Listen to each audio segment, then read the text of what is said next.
আসসালামু আলাইকুম। উপস্থিতি ভুলে গেছেন না? এটাই স্বাভাবিক।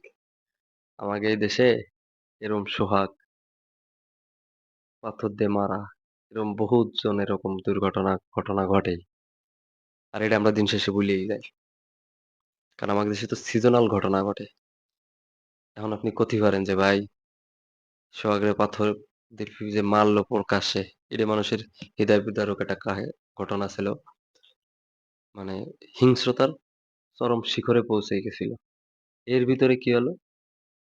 এনসিপি নিয়ে গোপালগঞ্জের একটা ঘটনা।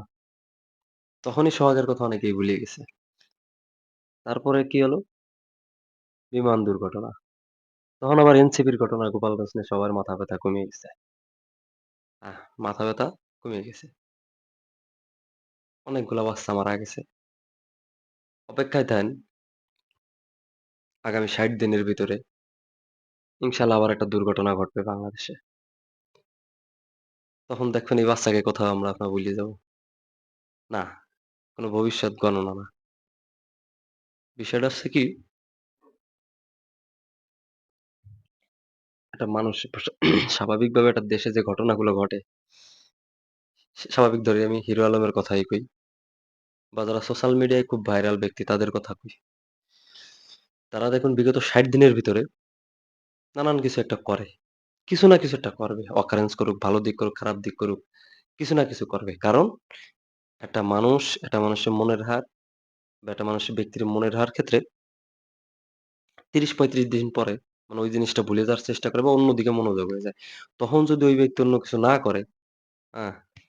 তাইলে ওই ব্যক্তিটা এরকম মনে রাখবে না। এইজন্যই হিরো আলম খান বা বিভিন্ন যারা অনলাইন প্ল্যাটফর্মে যারা এই যে মানে যাদের প্রতিভা প্রকাশ করেন, এরা এই কারণেই যেমন এই যে প্রিন্স মামুন, লায়লা এরাই প্রতি ৩ মাস আগেই মানে ৬০ দিন বা ৯০ দিনের ভিতরে এরা কিছু না কিছু একটা করে। এর কারণ এই একটাই। যাতে মানুষ তাকে মনে রাখে। হ্যাঁ? অনলাইন সোশ্যাল মিডিয়া এমনই। আর এখন তো আমরা অনলাইনে আসক্ত। এখন ওই মনে রাখার ক্ষেত্রে যে জিনিসটা ব্যবহৃত হয়, ভুলে যাওয়ার ক্ষেত্রেও ঠিক একই জিনিসটা ব্যবহৃত হয়, তাই না? এই যে একটা জিনিসের পরে যখন আরেকটা জিনিস আসে তখন আমরা পিছেরটারে আর মনে রাখি না। তখন শুধু ওই স্বজন মানে ওই পরিবারের যে স্বজনরা আছে তারা এই জিনিসটা ভোগে। তখন তো আর কেউ মনে রাখে না। তখন তারা কাঠগড়ায় যায়, মানে থানায় যাক, হাইকোর্ট, সুপ্রিম কোর্ট, জজ কোর্ট, চিফ জুডিশিয়াল কোর্ট যে কোর্টেই যাক। তখন আর ওটির আর কোনো পার থাকে না। কারণ তখন তো আর মানুষের ওটার প্রতি কোনো আগ্রহ থাকে না। জায়গাটা এই জায়গায় ধরা আমরা। কারণ বাংলাদেশে একটা বিচার হতে ৬, ৭, ৮, ১০, ১৮ বছরও লাগে। ওই কবে যেন শুনছিলাম বাগেরহাটের এক লোক বউ হত্যা মামলায় বা ২৪ বছর জেল খেটে আইছে। ২৪ বছর জেল খাটার কথা ছিল। সে ২১ বছরে বের হয়ে গেছে। ৩ বছর তার সাজা হয়নি। জেল থেকে বেরোনোর সময় তারে জেল কর্তৃপক্ষ আন্তরিকভাবে দুঃখিত জানায় তারে ছাইড়া দিছে। কারণ কি? কারণ তার বউয়ের ছিল ২ টি বিয়া। ১ম স্বামী রাতের অন্ধকারে আইসে বউরে মাইরে থুয়ে গেছিল। ২য় স্বামী যে সে ওই রাতে সে বাড়ি ফিরতেছিল। তার শ্বশুর রাগ হয়ে ২য় স্বামীর নামে কেস দিছে। আর সে বেটা ২১ টি বছর জেলের ভিতর কাটাইছে। এই মামলা চলতে এসে ২১ বছর পরে এসে প্রমাণ হইছে খুনটা সে করে নাই, খুনটা তার ১ম স্বামী করছে। তো এই গেল হামলা মামলা অবস্থা। হয়। বহুত কিছু হয় আমাদের দেশে। ওইসব ক্ষেত্রে না যাই, কিন্তু কথাই এক জায়গায় রলো। আ পাথর দিয়ে নৃশংসভাবে হত্যা করার জিনিসটা আমরা সবাই ভুলে গেলাম গোপালগঞ্জের কাহিনী নিয়ে। আর গোপালগঞ্জে যে হারে এখন টুকটাক ভাবে যাই বলেন আটক হচ্ছে সেটা তো হচ্ছেই। এটা নিয়ে আর বলে লাভ নেই। এরপর একটা ঘটনা ঘটলো বিমান হামলা। বিমান হামলা বললেই ভুল হবে, বিমান বিধ্বস্ত অ্যাক্সিডেন্ট। এটাও ভুলে যাব। মনে রাখেন। এই ২ মাস ৬০ দিন বা ৯০ দিন পার হওয়ার আগেই আবার একটা ঘটনা ঘটবে। ইনশাআল্লাহ আমরা এটাও ভুলে যেতে সক্ষম। শুধু মনে থাকবে ওই স্বজনদের।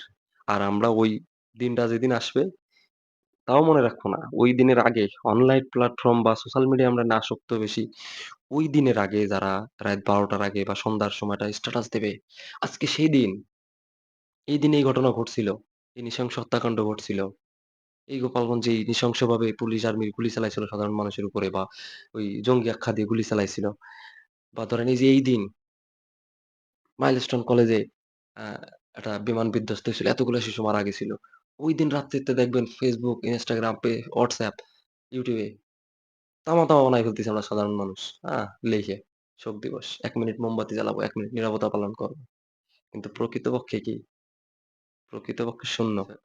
যদি এরকম আমার সাথে কিছু একটা ঘটে, আপনি হয়তো ২ দিন মনে রাখবেন আমার কথা। কিন্তু আমার ফ্যামিলি সারাটা জীবন এই কান্না বয়ে বেড়াবে, এই ক্ষতটা নিয়ে বেড়াবে। এইটুকুই। আমরা সিজনালি প্রিপারেশন ৬ ঋতুর দেশ না? ঋতু চেঞ্জ হইলে পিছনেরটা ভুইলা যাই। এটা আপনার আমার দোষ না। এটা আমার দেশের মানে দেশের আবহাওয়ার দোষ। এটা আমার আপনার রক্তের দোষ। আল্লাহ হাফেজ। সে খারাপ ভাবে নেন আর ভালোভাবে নেন। আমরা নতুন কিছু পারি পুরনোটারে ভুলে যাই। সে ভালো দিক হোক আর খারাপ দিক হোক। আর এদেশে তো বিচার। এটা তো হয়। আল্লাহ হাফেজ।